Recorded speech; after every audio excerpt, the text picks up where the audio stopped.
સુરતના એકે રોડ ખાતે આવેલી KGK ડાયમંડ પ્રાઇવેટ લિમિટેડ કંપનીમાં બોઇલર વિભાગના કર્મચારી દ્વારા બોઇલિંગ માટે આપવામાં આવતા કંપનીના હીરાની ચોરી કરાતી હતી અને તેના બદલામાં સસ્તા હીરા મૂકી છેતરપિંડી કરતો હતો।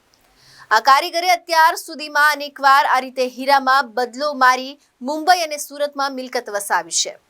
વરાછા પોલીસમાં તેની સામે ગુનો નોંધાતા પોલીસે વધારે તપાસ હાથ ધરી છે।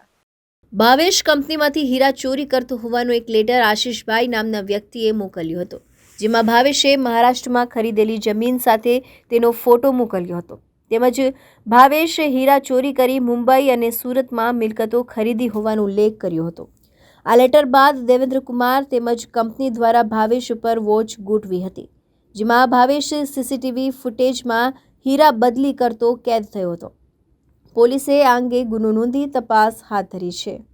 Arvind Rathod, ABC news Gujarat, Surat.